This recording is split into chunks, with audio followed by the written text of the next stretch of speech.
नानांची तब्येत आणखीन खालावलेली होती. रक्तस्राव थांबला असला तरी संपूर्ण अंग वेदनांनी ठणकत होतं, त्यामुळे ते अजून धड बोलू शकत नव्हते. नानी भाताची पेच करून त्यात मिठाचा खडा टाकून त्यांना चमच्यानं भरवत होत्या. त्यांचे डोळे पाणावलेले होते. नाना वेदना सहन करत पलंगावर पडल्यापासून वाड्याची संपूर्ण रया निघून गेली होती. गावातले लोक नानांना बघण्यासाठी येत आणि त्यांना निपचित पडलेलं बघून दुःखी होऊन परत जात. गावात शिमग्याचा सणसुद्धा लोक अत्यंत साधेपणानं साजरा करत होते. सुदाम नानींना खालच्या आवाजात म्हणाला, नानी, नानांना लवकर बरं वाटावं म्हणून आमच्या वाडीनं काल ज्वालाई देवीला कळा लावून साकडं घातलंय. तुमचे कसे ऋण फेडू ना हेच मला कळत नाही आहे. यांना लवकर बरं वाटावं म्हणून मी दिवस रात्र काळजी करत असते. अन्न गोड लागत नाही. मुकुंदा तरुण वयात निघून गेला, यांना अजून ते कळलेलं नाही आहे. त्याच्यावर यांचा भारी जीव. गणेशाला सकाळी मी जास्वंदीचं फूल वाहताना एवढंच म्हणाले की यांना लवकर बरं कर. नानी, देव आपली गाऱ्हाणी नक्की ऐकन बघा. तुम्ही काय काळजीच करू नका. नानींना धीर देत सुदाम म्हणाला, सुदाम, तुझ्या तोंडात साखर पडू देत रे बाबा. सुदाम काही न बोलता थोडा वेळ निपचित पडलेल्या नानांकडे भकास डोळ्यांनी बघत उभा राहिला. त्याला नानींना आणखीन काहीतरी सांगायचं होतं, पण तो लगेच बोलू शकला नाही. थोडा वेळ उभं राहून तो मनातल्या मनात शब्दांची जुळवाजुळव करायला लागला. नंतर तो आवंडा गिळून नानींना म्हणाला, नानी, माझं तुमच्याकडे एक काम होतं. ते माझं एकट्याचं काम नाही, समद्या गावाचं काम आहे. त्याचं बोलणं ऐकून नानी विचार करायला लागल्या. हातातला पेजेचा रिकामा पेला आणि चमचा त्यांनी जमिनीवर ठेवला. नानांच्या अंगावरचं पांघरून त्यांनी सरळ केलं. त्यांच्या ओठांना लागलेले भाताचे कण त्यांनी आपल्या पदरानं पुसून घेतले, ओठ कोरडे केले. आणि मग नानींनी एक दीर्घ सुस्कारा सोडून त्याला विचारलं, सुदामा, तुझं काय काम आहे ते तू मला सांग. यांना बरं वाटेपर्यंत त्यांच्या कामात आता मलाच लक्ष घालायला लागणार आहे. दादाची अजून पोर अक्कल आहे. एवढ्या लवकर मी त्याच्यावर जबाबदारी नाही टाकू शकत. नानी, त्याचा असं आहे बघा. मोकळा श्वास छातीत भरून घेत सुदाम पुढे बोलायला लागला. गावात आता शिमग्याचा सण सुरू आहे. प्रत्येक वर्षाच्या रिवाजाप्रमाणे ज्वालाई देवीची पालखी वाडी वाडीत लोकांनी दर्शन देत फिरत असती. त्यासाठीनं आम्हाला घरपट 3 पायली भात दिकून मेला आहे. गावात देवीची पालखी फिरत असताना त्याच्याबरोबर फिरण्याचा मान गावच्या खोतांचा असतो. आता नानांना बरं वाटत नाही तेव्हा ते पालखी संगट फिरू शकणार नाहीत. आणि खोत पालखी संगट नसल्यामुळं देवीचा कोप होईल आणि मग त्याचा त्रास आपल्या गावाला होईल. तेव्हा आता त्याचं काय करायचं हे मी तुम्हासनी विचारायला आलो होतो. तुम्ही सांगान त्याप्रमाणे गाव करन.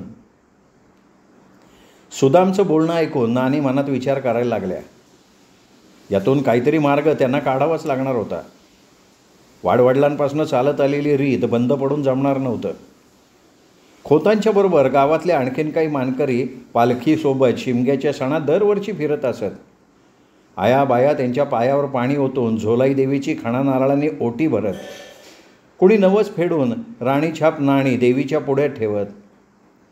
शिमग्याच्या सणात अख्खं गाव प्रसन्न, भक्तिमय आणि उत्साही झालेलं असायचं. त्या उत्साहाला यंदा ग्रहण लागलं होतं. नानी घसा खाकरून त्याला म्हणाल्या, सुदाम, तू त्याची बिलकुल काळजी करू नकोस. झोलाई देवीची गावात पालखी फिरणार आणि त्याच्यासोबत गावचा खोतसुद्धा फिरणार. नानींचं ते बोलणं ऐकून गावचा पोलीस पाटील सुदाम त्यांच्याकडे तोंडाचा आ वासून बघायला लागला. नानी काय बोलतायत हे त्याला क्षणभर काही कळेना. नाना जखमी होऊन पलंगावर पडल्यानंतर अतिदुःखानं नानींचं मनाचं संतुलन बिघडून गेलेलं असावं असा त्याच्या मनात संभ्रम निर्माण झाला. आपलं बोलणं ऐकून सुदामच्या मनात संभ्रम निर्माण झाला आहे हे त्याचा चेहरा बघून एव्हाना नानींच्या लक्षात आलं होतं. त्या खुलासा करत पुढे म्हणाल्या, हे बघ सुदाम, माझा मोठा मुलगा गोपाळ म्हणजे दादा हा सुद्धा या गावचा खोत आहे. तो गावात झोलाई देवीच्या पालखीसोबत फिरेल आणि ह्याला गावात कोणाची हरकतही नसणार. मी सुधीक तुम्हाला हेच सांगणार होतो बघा. आता ते तुमच्या तोंडातनं आलं. याला गावात कोणाची हरकत नाही. अहो दादा म्हणजे या गावचे भाविक होत आहेत. आमची काळजी मिटली. उद्यापासनं आम्ही गावात पालखी फिरवायला सुरुवात करणार आहोत. मग मी दादाला आत्ताच सांगून ठेवते, तो पालखीबरोबर गावात फिरेल. लय बेस, सुदाम खुशीनं म्हणाला. नानींचा निरोप घेऊन सुदाम वाड्याच्या बाहेर पडला. अंगावर घातलेल्या पांघरुणामुळे नानांचा जीव गुदमरायला लागला. अंगावरचे कपडे घामानं भिजल्यामुळे नाना अस्वस्थ होऊन नानींकडे निःशब्दतेनं बघायला लागले. त्यांच्या मनाची उलघाल एव्हाना नानींच्या लक्षात आली होती. नानींनी त्यांच्या अंगावरचं पांघरुण हातानं बाजूला केलं. पंचानं ते त्यांना वारा घालायला लागला. तेवढ्यात त्या ठिकाणी नारायण धावत आला. नानींच्या हातातला पंचा हातात घेतो त्यांना म्हणाला, नानी तुम्ही आता थोडा आराम करा. मी नानाला पंचानं वारा घालतो की. रातभर तुमच्या डोळ्याला डोळा नव्हता, मला समजत हवे. नारायणा, अरे त्यांचा जीव गुदमरत होता म्हणून पंचानं थोडा वारा घालत होते. नानाला वारा घालायचं काम माझं आहे ना. मी त्यांचा नोकर असलो तरी त्यांनी मला पाठचा भाव मानला आहे. त्यांच्या आजारपणात मी त्यांची सेवा करणार नाही तर कोण करणार. नारायण, अरे किती त्यांना जीव लावशील. पुढच्या जन्मी तू त्यांचा पाठचा भाऊ होऊन या वाड्यात ये. नानी तुम्ही अक्षी माझ्या मनातलं बोललात बघा. नानी मी एक पण केलं आहे, तो तुम्हासनी आज सांगतो. हे बघा नानी, माझ्या घरात कुळदेव आहे. त्याची मी आता पूजा करत नाही. जो पावतो नाना बरं होऊन हिंडाय फिराय लागत नाहीत, त्यो पावेत मी कुळदेवाला काळोखात ठेवणारे.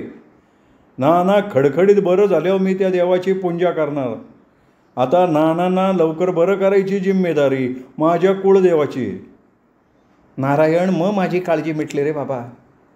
अरे मला रात्री झोपसुद्धा लागत नाही. दादाही रात्री उठतो, मला जागी बघून त्याला आश्चर्य वाटतं. मी आजारी पडेन अशी त्याला भीती वाटते रे.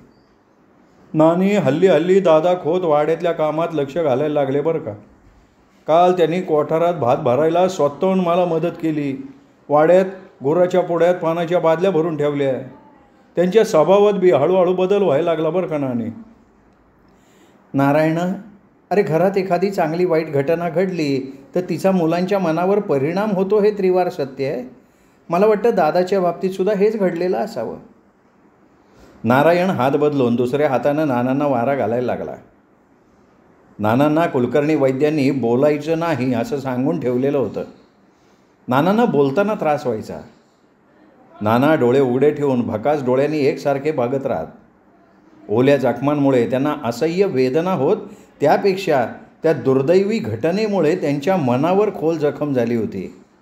त्या जखमेचा त्यांना जास्त त्रास होत होता. पाण्यातून काढलेल्या मासोळीगत ते पलंगावर तळमळत होते. यातून आपण वाचू शकणार नाही असं त्यांना आता वाटत होतं. वैद्यांनी बोलायला बंदी केलेली असल्यामुळे ते निःशब्द होऊन पलंगावर पडून राहत. आधारासाठी नानींचा सुरकुत्यांनी भरलेला हात ते स्वतःच्या हातात घेत. पंचानं वारा घालता घालता नारायण नानींना म्हणाला, नानी तुमच्या कानाव काय आलं गो. नाही रे.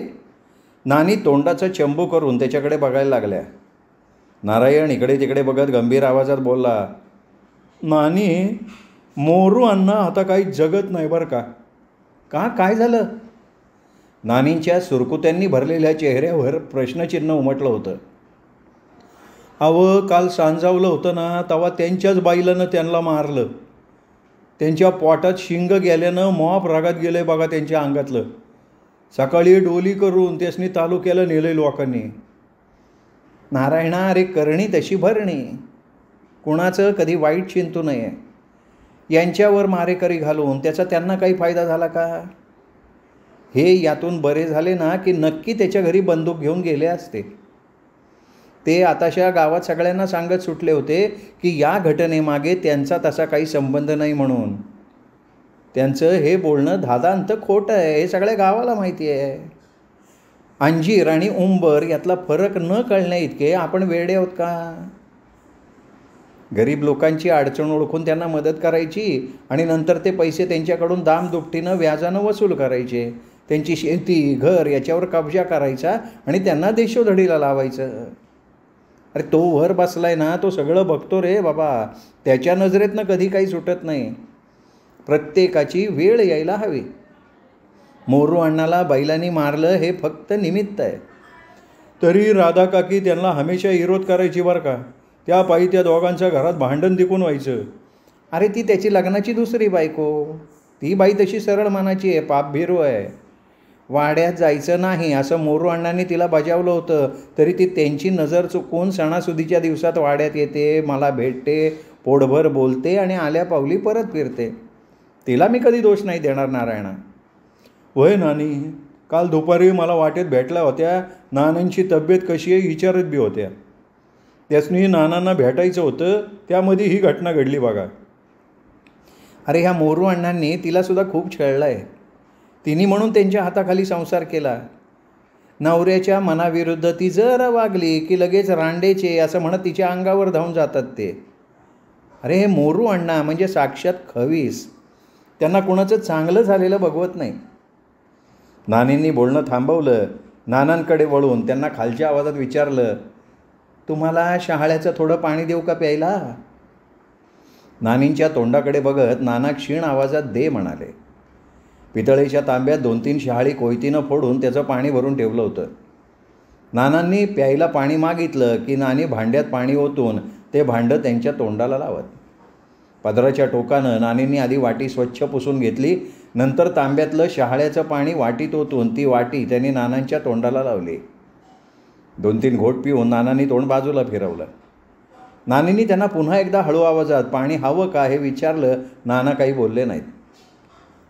जंगलातला जखमी वाघ जाग्यावर पडून राहावा तशी नानांची गत झाली होती. नारायण पंचानं त्यांना वारा घालत होता. तो नानींना म्हणाला, नानी आता नानांना वाई शान झोपू द्या, मी घालतोय वारा. मंगशनी त्यासनी प्यायला शहाळ्याचं पाणी देऊ. असं म्हणतोस? ठीक आहे, झोपू देत त्यांना. नानांचे पाय नानी चेपायला लागल्या. ज्या ठिकाणी त्यांना मारहाणीच्या जखमा झाल्या होत्या त्या ठिकाणी त्या हात लावत नव्हत्या. नानांच्या पायांचे तळवे त्या हलक्या हातानं चोळत होत्या. नानांच्या पायावर हात फिरवत त्या नारायणाला म्हणाल्या, नारायण, वासंती कशी आहे रे? वाड्यात चक्कर येऊन पडली तेव्हा तिच्या बापानं तिला घरी नेलं, ती पुन्हा वाड्यात आलीच नाही. काळजी वाटते तिची. एक तर ती तरुण मुलगी, देव तिची किती सत्व परीक्षा घेतोय बघ की. अहो नानी, ती आता घरातनं बाहेर पडत नाही. ती पुनिंदा वाड्यात कामाला येईल का नाही ते आता तरी मला काही सांगता येणार नाही. नाना बरे झाले ना का मग मी तिच्या घरी जाऊन तिची विचारपूस करून येतो. मग मी तुम्हासनी तिची खबरबात सांगतो. नारायण, तू नक्की तिच्या घरी जाऊन ये हो. अरे नानी नानी करत पोर दिवसभर माझ्या मागे असायची. कामाचा कधी कंटाळा नाही तिला. अंगणात सडा घालायचा असू दे किंवा वाळवण घालायचं असू दे. झाडाचं पान जसं वाऱ्यानं हलतं तशी दिवसभर हलत राहायची ती. नारायण मनात विचार करत होता, नानींना त्याला काहीतरी एक गुप्त बातमी सांगायची होती, पण ती बातमी सांगायचं धाडस त्याला होत नव्हतं. कदाचित हे नानींना ठाऊक असेल तर अशी त्याच्या मनात शंका येत असे. पण आता नानींनी आपणहून वासंतीचा विषय काढला होता म्हणून आपण तिचा विषय काढायला हरकत नाही असं त्याला वाटायला लागलं. घसा खाकरून तो नानींना म्हणाला, नानी, तुम्हासनी एक गोष्ट ठाव आहे का? कोणती रे? अहो, वासंतीचा मुकुंदावर भारी जीव होता. त्याच्या जाण्याने ती सैरभैर झाली. तिला आता त्याच्यापासून गेले दिस. तिचा बापूस लय पिसळला आहे. अहो, काल तर तिच्या अंगावर हातात कुऱ्हाड घेऊन धावून गेलता तो. लोकांनी त्याला धरलं म्हणून वासंती वाचली. काय सांगतोयस तू? अरे हे मला ठाऊक नव्हतं, नानी आश्चर्यानं म्हणाल्या. पण त्याचं बोलणं ऐकून नानी मनातनं गंभीर झाल्या. त्या विचार करत होत्या. सुरकुत्यांनी भरलेल्या त्यांच्या चेहऱ्यावर चिंतेचं जाळं पसरलं होतं. त्या नारायणाकडे बघत गंभीर आवाजात म्हणाल्या, नारायण, या वाड्याचे काही रीतिरिवाज आहेत, त्याला तडा गेलेलं इथल्या मूळ पुरुषाला आवडत नाही असं म्हणतात. खरं खोटं त्या ईश्वराला ठाऊक. नारायण पुढे काहीही बोलला नाही. पंचानं वारा घालून त्याचा हात दुखू लागला की तो हात बदलत राहिला. नानी पलंगावरनं खाली उतरल्या आणि त्या स्वयंपाक खोलीकडे काही न बोलता चालायला लागल्या. नारायण त्या दिसेनाशा होईपर्यंत त्यांच्या पाठमोऱ्या आकृतीकडे विचारमग्न होऊन पाहत राहिला होता. आज होळी पौर्णिमेचा दिवस. आज वाड्यात झोलाई देवीची पालखी येणार होती. वर्षातून एकदाच देवी आपल्या दारी येणार म्हणून वाड्यात लगबग सुरू होती. अंगणात नक्षीदार रांगोळी काढून कारंजं सुरू केलेलं होतं. त्यातनं पाण्याचे हजारो बारके तुषार हवेत उडून पुन्हा खाली पडत होते. तो नयन मनोहारी देखावा डोळ्यांना सुखावणारा होता. भरीस भर म्हणून की काय हवेत उडालेले पाण्याचे ते तुषार सूर्यकिरणांमुळे इंद्रधनुष्याप्रमाणे रंगीबेरंगी दिसत होते. दरवाजाला नक्षीदार तोरण बांधलं होतं. प्रसन्न भक्तिमय वातावरण रेणूत भरून उरलेलं होतं. हातात पंचगव्याची वाटी घेऊन नारायणानं मोरपिसानं ते सर्वत्र शिंपडलं होतं. ताज्या फुलांचा घमघमाट सुटला होता. पंचारतीचं तांब्याचं ताट घेऊन झोलाई देवीच्या पालखीची वाट बघत नानी थांबल्या होत्या. त्यांच्याबरोबर वाड्यात काम करणारे स्त्री पुरुष होते. नानींनी आज पैठणी नेसून नाकात सोन्याची नथ घातली होती. पायात चांदीची जोडणी होती. गळ्यात वज्रटिका होती आणि कमरेला त्यांनी चांदीचा कमरपट्टा घातलेला होता. डोक्यावर पदर घेऊन त्यांनी हातात पंचारतीचं ताट धरलं होतं. देवी येणार म्हणून पहारेकऱ्यानं फाटक उघडं ठेवलेलं होतं. ढोल ताशांचा आवाज कानावर पडताच नानी सावध होऊन त्या दिशेला बघायला लागल्या. तो आवाज हळूहळू मोठा व्हायला लागला. पालखी खांद्यावर घेऊन वाड्याच्या दिशेनं भोई चालत येत होते. पालखीच्या सोबत थळश्री म्हणजे देवीचे जे लोक मानकरी होते ते चालत होते. त्यांच्यासोबत प्रत्येक वाडीतली माणसं होती. दादाला गावच्या प्रमुख खोताचा मान देण्यात आला होता. दादानं धोतर आणि सदरा घालून त्यावर किमती काळा कोट घातला होता. त्यांनी डोक्यावर काळी टोपी घातली होती. गावचा खोत म्हणून तो पालखीच्या पुढे ऐटीत चाललेला होता. त्याचं ते तरुण देखणं रूप बघून कोणाचीही त्याला नजर लागली असती. ढोल ताशांचा आवाज आकाशात दुमदुमत होता. गुलालानं आकाश भरून गेलं होतं. माणसं देहभान विसरून जल्लोष करत नाचत होते. वरून सूर्य आग ओकत होता तरी त्यांना त्याची पर्वा नव्हती. झोलाई देवीच्या नावानं चांग भलं अशा आरोळ्या ठोकत ते नाचत होते. जणू त्यांना त्यावेळी स्वतःचाच विसर पडला होता. त्यांनी दिलेल्या आरोळ्यांनी आकाश थरारून गेलं होतं. झोलाई देवीची फुलांनी सजलेली पालखी वाड्याच्या दिशेनं वाजत गाजत येत होती. पालखी वाड्यात शिरली तेव्हा नानी हातात तामण धरून लगबगीनं पुढं झाल्या. नानींनी देवीची यथासांग पूजा करून देवीला पंचारतीनं ओवाळलं. खणा नारळानं देवीची ओटी भरली. नानांना झोलाई देवीला भेटायची तीव्र इच्छा होती. लोकांनी त्यांना एका लाकडी खुर्चीत धरून बसवलं. 4-5 दांडग्या लोकांनी ती खुर्ची अलगद उचलली, देवी समोर आणली. नानांनी विकल अवस्थेत देवीला दोन्ही हात जोडून मनोभावे नमस्कार केला. त्यांच्या डोळ्यात असहाय्यता होती. त्यांचे डोळे दुःखानं पाझरायला लागले. ते बघून सगळेजण हळहळले. गावचा पांडू गुरव पुढे आला. त्यांनी नानांना देवीचा अंगारा लावला. मोरपिसानं त्यांच्यावर भारणी टाकत तो झोलाई देवीला भसाड्या आवाजात मनसू लागला. माता झोलाई, गावचे खोत सीख आहे ती. त्यासनी तू लवकर बरं कर गोमाय. त्याची येडा पेडा काय असन तर ती टळू दे.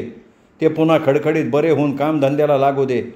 देवी झोलाई, तू थोर आहेस. तुझी कीर्ती महान आहे.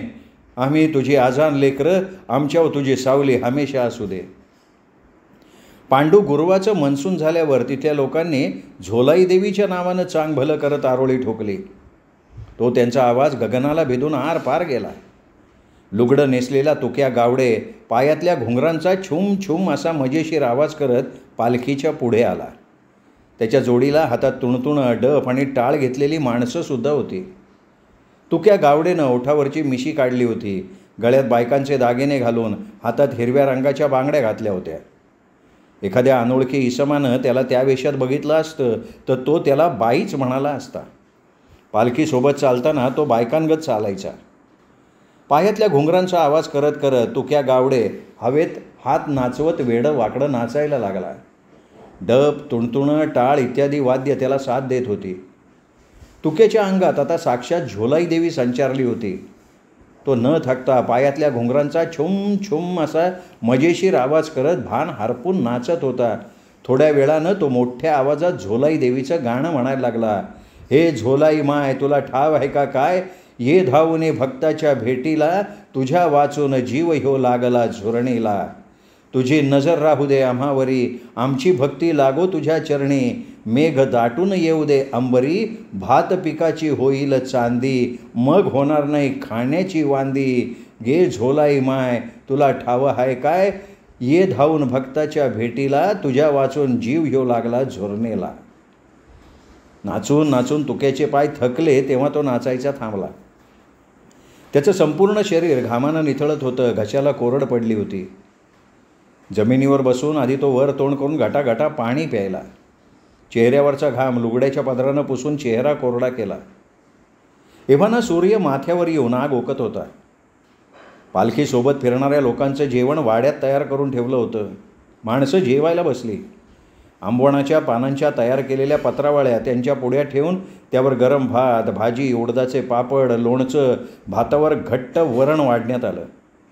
भुकेली माणसं समोर वाढलेल्या गरम गरम जेवणावर अक्षरशः तुटून पडली. त्यामुळे वाढण्याची धांदल उडली. ए वरण आण, ए भात घेऊन ये, अशी पंक्तीत बसून जेवणारी माणसं वाढप्यांना ओरडायला लागली. नारायण कुणाला काय हवं ते जातीनं बघत होता. त्याच्या मदतीला दादासुद्धा होता. पोटभर जेवून माणसं तृप्तीचे ढेकर देत उठली.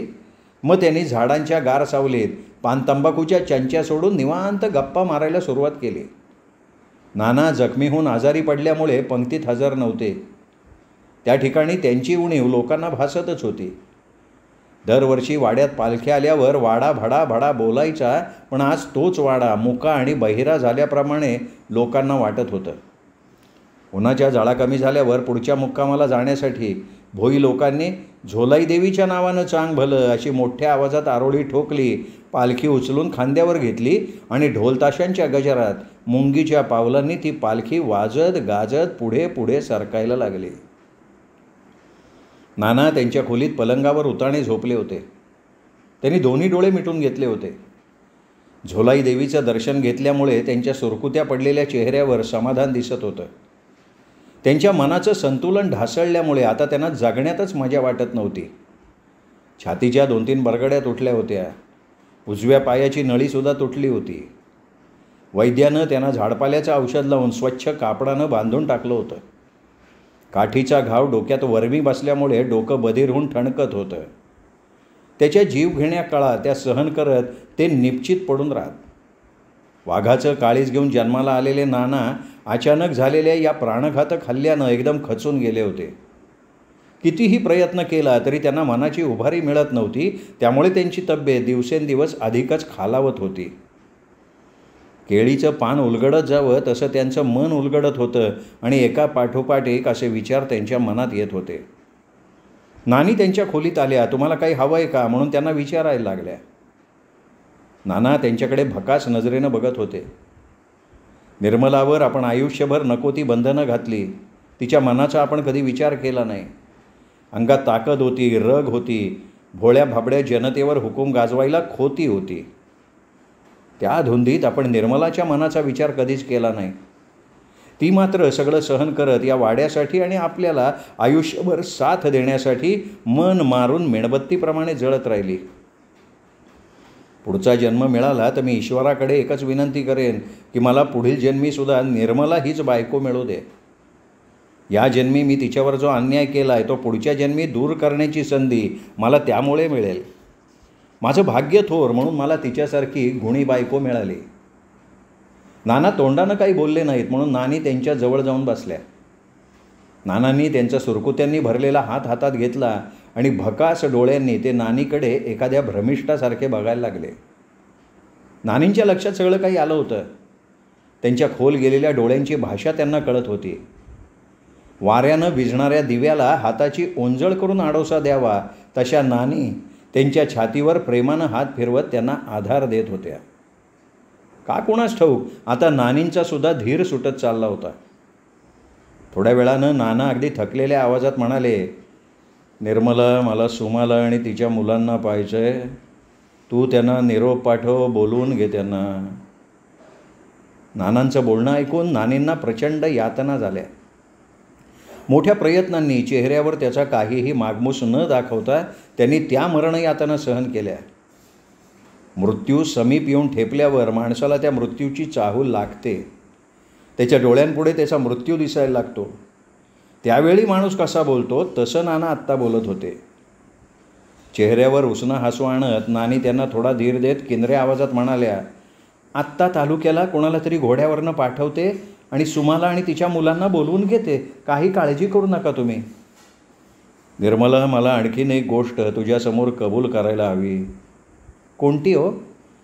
निर्मला, आयुष्यात मी तुझ्यावर खूप अन्याय केला. मी ते आज कबूल करतो. मला क्षमा कर निर्मला. हे बघा, असं वेड्यासारखं बोलू नका. तुम्हाला त्याचा त्रास होईल. झोपा, बघू आता निवांत. असं कुणी कुणावर अन्याय करत नसतं. जसा प्रसंग येईल तसा तो वागत असतो. आणि यात काही गैर आहे असं मला मुळीच वाटत नाही. तुम्ही तुमच्या मनाला यातना करून घेऊ नका. निर्मला, तू हे जे आत्ता बोलतीयस ना, हा तुझा मोठेपणा आहे. पण खरंच सांगतो, मी तुला कधी समजावून घेऊ शकलो नाही. अहो, तुम्ही आता आजारी आहात. तुम्ही लवकर बरे व्हा, मग मी तुमच्याशी खूप बोलीन. निर्मला, तुला वाटतं मी या आजारातून बरा होईन? माझी पूर्ण खात्री आहे. मी सोमेश्वराला, केदारनाथाला तसा नवस बोलली आहे.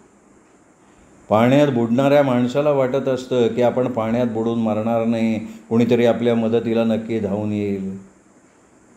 नानी याप्रमाणे त्यांच्याशी त्यांना धीर देत बोलत होत्या. पण नानांचं बोलणं ऐकून आतून त्या खचल्या. त्यांचा धीर सुटत चालला होता, म्हणून त्या नानांशी पुढे काहीही बोलू शकल्या नाहीत. अहो, तुम्ही थोडा आराम करा. मी लिंबाचं लोणचं करायला घेतलं आहे.